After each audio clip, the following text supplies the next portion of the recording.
experiences of teachers of color in predominantly white districts. Her mentors were Dr. Dawn M. Beach and Dr. Sharon Rowell. Hello. As just stated, I am Qunisha Johnson, and I'm a doctoral student at Charleston State University. I also work in education in Waco.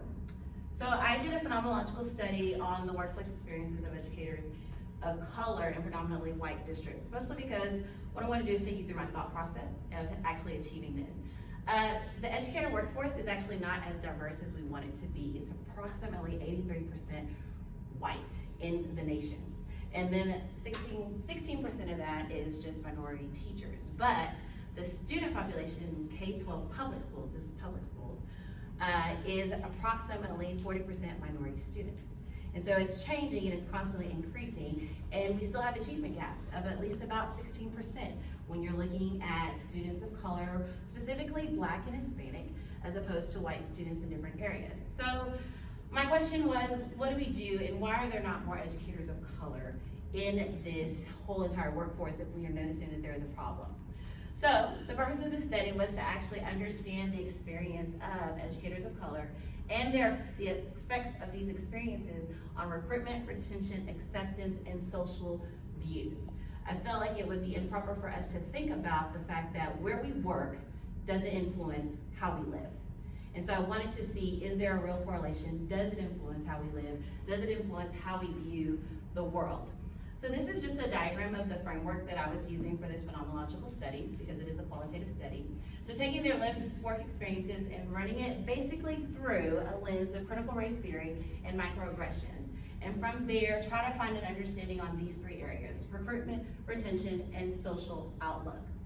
When I talk about racial microaggressions, these are actually what's considered as hidden racism. And so these would be comments, actions, or anything very passive that someone might experience that allows them to feel that they're inferior to the person that is giving the comment. It can create emotional damage. This is regardless of intent. So it could be something that's said between friends, and it's just in a jest and joke, but there was no harm. But if it continues to happen over time, according to Dr. Pierce, it could create a larger level of inferiority to the person subconsciously. Then looking at critical race theory is actually looking at a whole system and the whole lived work experience at a deeper level of perspective. It doesn't mean that the person who is telling me their experience is saying that this person was racist or this action was racist, but instead we're using the lens to look at the institutions and the structures of the nation or of the world or whatever context that they're saying, and saying, could this have been perceived as racism from the outsider? Okay, so it's not necessarily something that someone is going to say specifically. It does have 5 tenets that you have to use: counter storytelling, whiteness as a property, the permanence of racism, interest convergence, and critique of liberalism.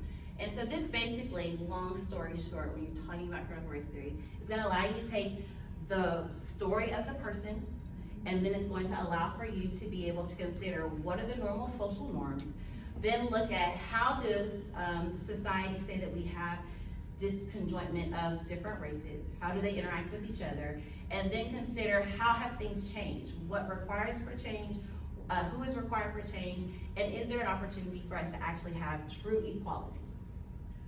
So, looking at that with a phenomenological study, I had to have a central phenomena, and the central phenomena is actually that all of the teachers that I had to interview had to come from a predominantly white district.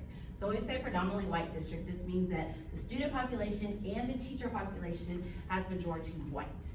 Okay, that's how we labeled that the district was going to be considered predominantly white. The research questions that came out of that one central phenomenon are: what factors contribute to teachers of color's decisions to seek employment with a predominantly white district and their decision to exit or remain? And then how have the lived work experiences of teachers of color in predominantly white districts impact their individual views of themselves and their culture personally and professionally? So just to give you a little bit of the research background leading into my study, we go all the way back to Plessy versus Ferguson, which is a separate yet equal clause, which allowed for 2 different school systems. The reason we go all the way back to this is when the nation had the most teachers of color. Okay, we actually are probably like at 50-50% because you had to have someone teach in the Black school systems and you had to have someone teach in the white school systems. So it's a lot of high quality teachers. of color that are being throughout the nation, and it's a revered profession in the community of color. So as current times, it's not really a revered profession for many. But at that time, this is where you have social change, social justice, you gotta be a teacher, you gotta go out there, you gotta teach the kids, how do we change the world? Then we have Brown versus Board of Education. This is where you see the first fall off of teachers of color. When the integration of schools happened, the students are being educated by white teachers in white schools. This is great, we're all coming together. However, there was no mandate to actually hire on professionals of color. So at that time, we still have social tension, we still have a lot of things going on, and you're not necessarily going to hire the black principal to be over a full white staff. So you're seeing a fall off in the educational realm. Racial congruence has been something that we looked at as far as, is there a need to have educators of color, because I'm looking at their experiences. And the research shows that yes, there is a need. Black students tend to achieve well when there is racial congruence, not throughout their whole entire time, just at some point in their time, racial congruence. White teachers sometimes have a negative outlook of black teachers, but black teachers may have a more positive outlook of students. And this is really only focused on black teachers, so I'm not gonna say this just everybody, but this particular study is focused on black teachers. You also have a study from Fox where black teachers had a higher expectation for black students to be able to go beyond high school. They had much more brighter outlook for their future. And then when you look at Moss, this was about several different races.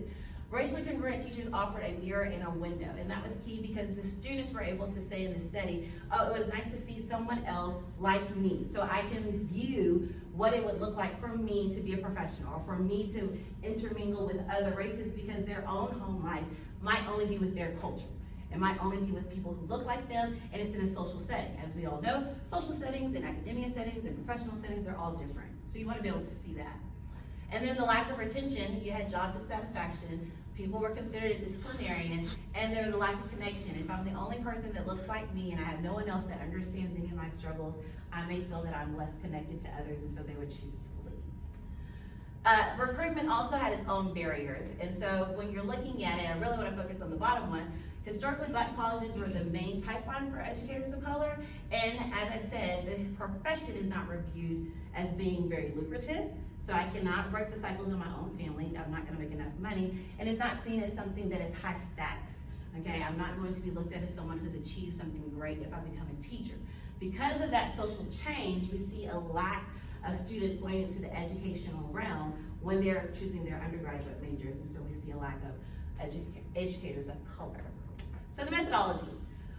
Briefly, I just want to go over, I did interview in a semi-structured interview. It was about 30 to 45 minutes sitting with them. It was through Zoom, so it's hard to see all the things that you want to see in an interview when you're talking about a qualitative study. I couldn't see the feet tapping or the nervousness or anything like that, so I do want to make sure to mention that.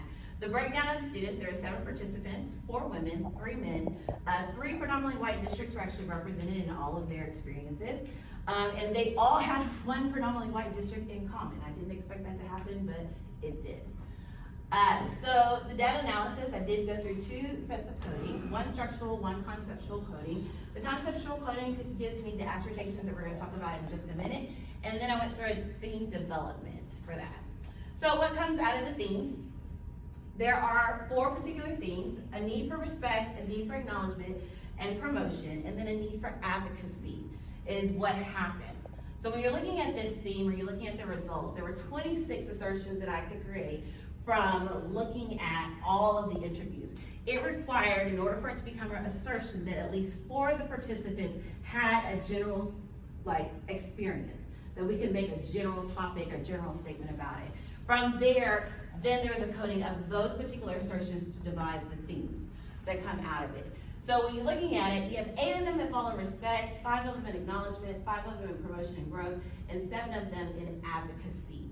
I did want to make a note that I did not give a coding to background or the process of recruitment. They were just too varied to be able to say. So when you're looking at the themes, you have respect. These includes experiences of being included or excluded, being welcomed, feeling like they belong, feeling like I can sit at the table next to the person I work with. Then you have experiences of acknowledgement, whereas are they being noticed for their contributions? Do you notice what I do and say that that's a good job? Or do you only notice what someone else does and say that they do a good job, but I was doing the same thing? those type of acknowledgments, or just large acknowledgments in general, or do you know that I have knowledge of this particular subject and come and seek me out for my knowledge? Promotion and growth was a large one in the sense, can I move up in this particular district? Am I able to become a leader in the sense of becoming a principal or becoming a central office person? If you know education, you know the farther you move up, the more people you have below you, the more you can affect the change. And then advocacy. Do you offer me opportunities in order to break the generational cycles? Do you offer me opportunities in order to show that I'm going to do something to change, to make positive change for my culture? I did want to give you a little bit of a subset of what these assertions would kind of look like. So this is one of the reasons for exiting. Teachers of color would believe that they will not have opportunity for promotion, or teachers of color consider leaving when there's a lack of acknowledgement or credit. Or teachers of color leave when their work environment does not seem to offer them overall respect for being themselves. So like I said, this would come from looking at all of the interviews and listening to all of their experience and being able to say one blanket statement about those experiences, and then have theme codes next to them. And this is just another one when it comes to just the social views of themselves. They often are not looking at themselves as leaders. And if they are a leader, then it's gonna be because I'm a good example for someone else. And that's that advocacy piece. I wanna be a positive example. I wanna be able to show my students that there's more. They also are looking for ways to be able to help their community. So reviewing all of that, 6 of the 7 participants expressed a lived experience that when looking at it through the framework, it could have been considered as racism. These acts of racism affect 2 things, respect and acknowledgement. Whenever it's targeted that as saying this could have been racism, it would affect respect or acknowledgement. All 7 of them have noticed that there's deficiencies in students that share the same culture as them, and they feel a need to help or assist.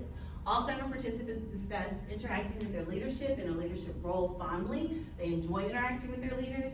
5 of the 7 participants felt like they're not being acknowledged due to their race, and this was specifically said, but also they did not specifically say that that was a racist act. They just felt that it was due to their race. All 7 participants expressed noticing a negative or racial comments from the students. From there, I had thematic theories. I didn't expect to have that pop up, but I did have that pop up, mostly because of the way that the needs fell out. There was a need for growth, promotion, respect, and acknowledgement. And if you are a psychology major, like I am, you know that that hits right at Maslow's hierarchy of needs. You cannot move forward if you don't have these things. So I felt like I needed to go back and do some more research on these particular theories. Basic growth needs and growth needs, you have a basic need of respect and belonging. You have a growth need of acknowledgement. If you don't have those, and racism hits both of those, you're not going to be able to continue to move forward. Also, self-actualization and self-transcendence. This is where you're able to help advocate. That is where advocacy falls, and that was a big piece for the themes. Servant leadership was one of the leadership ideas when they're talking about working with their leaders fondly or someone growing them. That falls right in there, that personal connection, that strong connection in those ties. And then asset-based theory, I studied because basically you're looking at how they can contribute. This is that acknowledgement piece. And that was very large in all of the different things. So implications, recruitment, showing that there are students there. All the students are changing demographics. All the districts have changing demographics. We have to be able to show teachers of color, like, hey, it doesn't matter if it looks like it's predominantly white, there's a way to advocate. There are students that need you. Making sure that you look at hidden racism because it affects 2 levels of Maslow's hierarchy, esteem and belonging. If this happens, even if a teacher is high in their level of advocacy, of true growth, feeling who they are, if you continuously hit at a basic need and a growth need, eventually they will leave because they cannot continue to achieve their high achievement of themselves. As far as retention, strong leadership, strong relationships, this is where servant leadership comes in, making sure that you know to find ways for them to advocate, find ways for teachers of color to be able to work within your district and work around you. And for future research, I just thought that it would be important to look at predominantly white districts and urban districts, teachers that are in a area where there's more teachers of color. Do you still have the same things? If so, maybe then education structures themselves have an issue. Or also looking at servant leadership and the hierarchy needs together to see what type of leadership style may need to be emerging due to the high stressors of education. Any questions?